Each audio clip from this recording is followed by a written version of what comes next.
Ontem à noite, por volta de 8 horas da noite, aconteceu algo que eu nunca imaginei que aconteceria na minha vida. Eu acho que muitos nem sequer vão acreditar, mas é verdade. Ontem, Elon Musk me ligou e nós passamos aproximadamente 30 minutos conversando. E o motivo de eu estar falando isso agora é porque o debate está sendo dominado por uma narrativa de que o Elon Musk se curvou a Alexandre de Moraes e ele aceitou as condições do Alexandre de Moraes. Durante a conversa, essa foi uma das pautas que eu mencionei e uma das coisas que nós debatemos. Eu perguntei para o Elon Musk por que ele havia feito esse recuo e por que ele havia cedido a essas condições. O Elon Musk me explicou que o algoritmo do X é um algoritmo como se fosse um ser vivo, um organismo vivo, que se ele não for alimentado, ele morre. Então, se o X ficar muito tempo sem ser alimentado com conteúdo, sem ter interação com usuários, o algoritmo aqui no Brasil começaria a morrer. E depois a disputa seria sobre um defunto. O termo que ele usou em inglês é corpse, que é a palavra defunto. E não faria sentido tentar resgatar um defunto. Ou seja, se o X ficar muito tempo sem interação, sem o uso de usuários, sem publicação de conteúdo, o algoritmo, a inteligência artificial começa a definhar, a atrofiar, e esse aplicativo aqui no Brasil deixaria de ter relevância. Ele morreria. Então não haveria mais porquê. E ela é como se fosse um organismo vivo, que precisa de oxigênio, de sangue. Senão morre. Então ele aceitou essas condições temporariamente.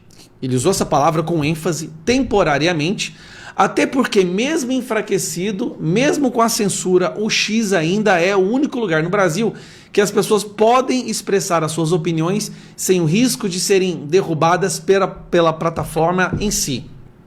Porque as outras plataformas, como Instagram, TikTok, elas próprias derrubam pessoas que têm um discurso de direita ou conservador, e todo mundo sabe disso.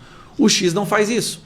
Então, mesmo enfraquecido, ele achou que o X liberado no Brasil seria importante até mesmo para mobilização a respeito dos votos dos senadores, seria importante para mobilização, para mostrar para o mundo o que realmente está acontecendo aqui dentro.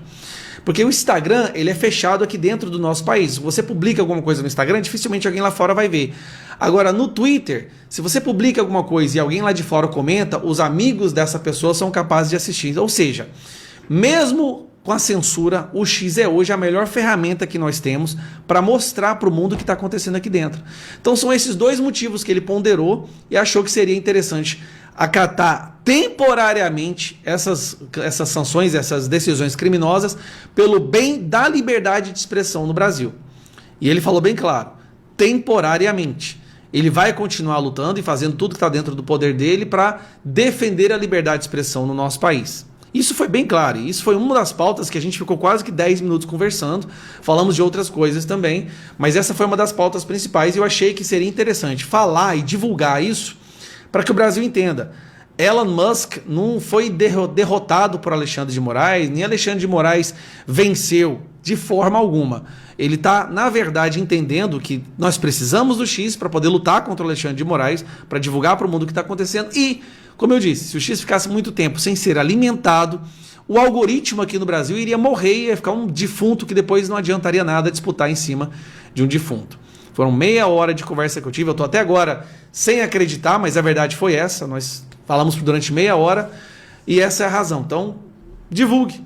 Não houve nenhuma, vamos dizer, submissão do Elon Musk para o Alexandre de Moraes de forma alguma.